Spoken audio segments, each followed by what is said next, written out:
the new Beekeeper guy. All right. Hi, everybody. It's Kraz live on Facebook. So it's good to be going live again. Today's Thursday, May 6th. Thursday, May 7th. Thursday, May 7th, 2020. And I am going to show you the process I've got so far about my raising queen bees. Not sure if somebody's on there. Hi, how you doing? I was going to show you the boxes that I've got. Hey, DC. I was going to show you the boxes I got. This is going to be my full hive. If the third queen comes out, she's going to go in that mating nuke. And this is the mating nuke DC made me. 2 frames. I'm going to take these frames out and put them in the hive. Oh, you can't see them. Sorry. Let me turn the camera around. So these 2 frames will come out and go into the hive. And then I suppose I'm supposed to put a food frame in here with nectar and some pollen, and maybe an empty comb frame in there before I put the virgin queen in there to mate up. So maybe and then some boards to cover them up. So getting prepared to do that later on today. In the meantime, I thought I would DC now. What DC is on here is from the South Brevard Beekeepers. I've been using his queen rearing wheel. Let me show you what that is. This device here from DC tells me what day I'm supposed to look for look for the hatched queens. And that little star right there shows me, well, if I do it right, shows me that today, between the 7th and the 8th is when I'm supposed to. I grafted on the 26th. Anyway, very cool wheel that lets me know when I'm supposed to check for the queens. So I'm going to do that. Entrances on both sides, little entrances on both sides. Got a bee flying around right there, checking the boxes out. This is my queen rearing kit. This is what the queen bee will, hopefully the queen bees will be in today. They will be in a cage like this after they had hatched out from the grafts, which would look like this. This graft bar would be on there, and then I'd take one of these little cups right here. One of them would go right there. Would go inside that. This is what they call a Chinese grafting tool. And the Chinese grafting tool is used, what it has on the end of it is a little flexible, it has a little flexible end. Don't know if you can see that. But that would go into a honeycomb. I would dig out very gently a larva from the honeycomb, and then I would put it in this cup, and on the end of it, I don't know, it's hard for you to see, I'm sorry, I'm trying to focus it, but on the end of it's got a little plunger that gently is supposed to deposit the bee larva into that cup right there. So I would gently put a bee larva into a cup, then I would place those on a bar so they start forming wax around the outside of this, and they form a queen cell like I showed you yesterday. And then once they fully encapsulate a queen cell, put a full queen cell on there, and looks like a peanut.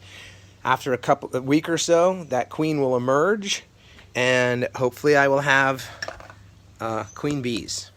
So I'm going to pull this frame out, see what we've got going on. Okay, I have one queen that's emerged there. 2 queens. I have a queen in there too. I've got 3 queens. Okay, all 3 queens have emerged. So I've got a queen in there that's moving around. Queen bees.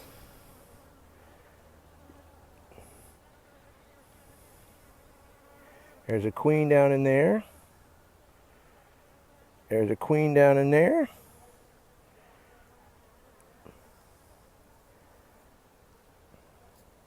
And a queen that's emerged out of there. So what I need to do is pull some food frames. That would be honey, nectar. That's full of nectar there. It's got some brood in it, but it's older brood because there's a queen excluder. They can't get to that. So that's full of nectar. I'm going to go ahead and use that. And that's nectar and pollen. I'm going to put that in the second one. Now I got to get 2 other frames to stick in there. Empty frame, empty frame. I'm probably going to have to go down one into the brood frame, the brood chamber, to get more stuff out. I'm definitely going to have to do that. But that means I have to be really on the lookout for the queen, so I don't steal the queen on a frame that I'm trying to put in there. This is called a queen excluder, this metal grate. It means that underneath here is where the queen is, somewhere underneath there. So I'm pulling this queen excluder and I'm going to put it, look for the queen on the top just in case she's in there. I do not see her, but I'm going to put this over here. Okay, this is another pollen frame. Pollen, some brood. It's kind of dry though, but this would be good for the nuke box with that. Okay, here's some food. I think I'm going to put this in the bigger nuke. In this box. I really want to make sure there's no brood in here. I don't see any. Make sure the queen's not on here. I'm taking a lot of resources from this hive, but that is because they were really strong and I don't want them to swarm. This was new comb that I put in just last week, and they've already drawn it out.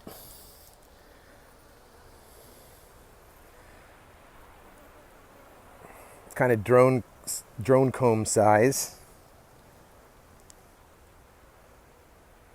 They are being nice and mellow.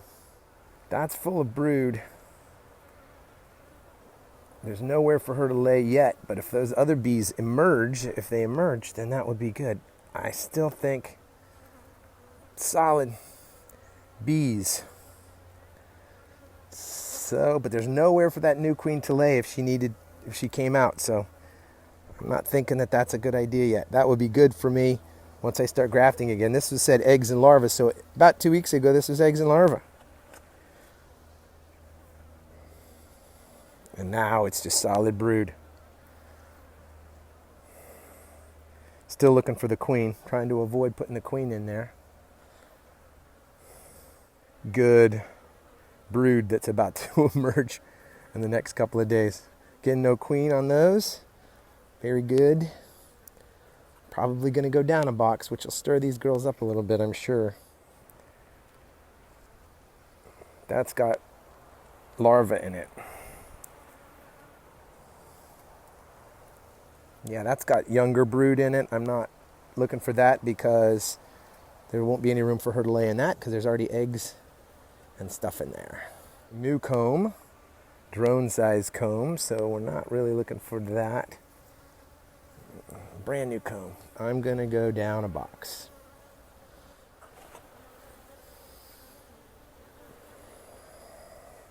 More food, so they do have plenty of pollen.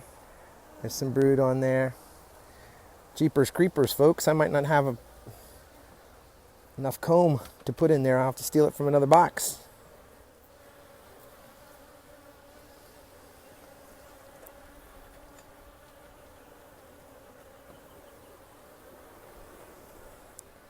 Oh, there's the queen. There's the queen bee right there. I don't know if you can see that. Don't want to take the frame from the queen, so we'll put that back down here. And I guess I need to go in another hive to get some comb. It's only fair. She's done enough. This hive has done enough work, given enough resources away. All right, folks. Here we go. There's one new queen bee in that cage. See how beautiful she is? And I've got 3 of them. 2 queen bees and 3 new queen bees. So I'm going to give a little dab of honey on the side of these cages, and in just about an hour I'm going to place them into their new mating nucs to see if they will indeed get mated. So yay, 3 new virgin queens, 3 queens, and again, that's half the process. That's pretty cool, but still only half the process. I'm going to put them nice and warm in my pocket, keep them warm. Somebody said that sometimes the lady beekeepers put them in their bra to keep them warm, but I don't have one of those, and I'm not putting them in my underwear. So keeping them warm for just a little bit, about an hour or so, until I can get them into their mating nucs. The mating nuc has got some food in it and some comb for her to lay in. Hopefully she'll get in there, walk around, get comfortable, get her wings strong enough, and then when she feels strong enough, she will go out on a mating flight. I mean, she'll leave the little mating nuc box that I have, fly around within a mile or so till she can find a drone congregation area, basically a bunch of drone bees, male bees that are in a big frat party ball flying around. She'll fly through there and get mated several times and then return hopefully to the mating nuc and then begin laying. And from what I hear, that mating part is the most difficult part, that because there's predators out there. There are dragonflies and birds and all kinds of things, lizards that might be able to get her on her mating flight, or she just might not return. She could fly off, get mated, and find another home, and bees would follow her and she'd start a new hive somewhere else. But hopefully I've made the mating nucs homey enough for her to want to come back after she goes out and mates and comes back in about a week and a half, or about 2 weeks maybe, I think. I leave them alone for about 2 weeks, and then I go back in the box and look, and if I see eggs, I know she's a mated queen and they're ready to start another nuc hive. So those are the queen cells after the queens emerged. You can see they come right up, open the hatch just like a submarine hatch door, and they emerge out of there. They chew themselves out of those caps, and that's a queen cell. This is another one. This is a nice fat queen cell. Came out of there. And number 3. So they have been placed into the mating nucs, and if you follow along the saga of today, that was the cage that sits on top of them. And yay. So we have successfully birthed some queens, but now it's up to them to do the rest. So isn't that fascinating? It looks like a little peanut. It's all made out of wax. That's honeycomb, wax from the bees. Beeswax queen cell. That's where they start their lives. From a little larva. What happens is these little cups, these are larvae that did not take, but from these little cups I graft and put a little tiny larva in there and stick that in a box.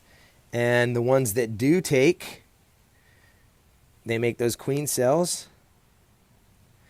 And then once the queen cells are made, the cage goes on top for them to be born in.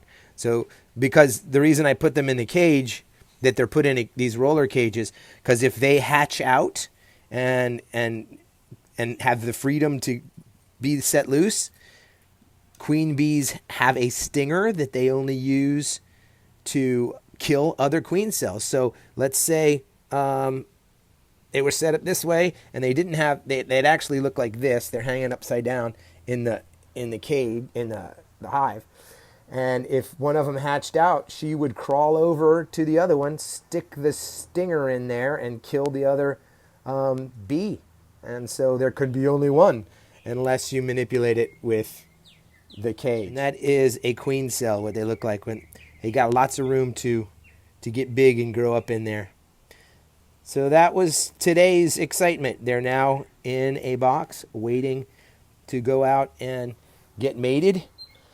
in the backyard. I don't have a lot of room, so somebody told me that, you know, the bees that I have in the mating nucs might fly back to their original hive. So for about 24 hours, I was told to keep them covered so that the bees can't escape. The queen will stay in there until she can get her wings strong enough to fly, and then we'll see if she goes out and mates. I'd like to special thanks to DC, my bee mentor, DC from the South Brevard Beekeepers. He's taught me, Matthew and Stuart and DC from the South Brevard Beekeepers and Kirk have all taught me a lot of stuff, and in a year and a half I've decided to do all this beekeeping and queen rearing and honey making, and I just super much appreciate it. And thank you all on Facebook Live for watching and putting up with my live streaming today. But it was a big day on the Kraz Beach Farm, so thanks again for joining us, and I will catch you next time. I'm very excited. This is the first round of queen rearing for me, or raising queens. So all the way from a graft to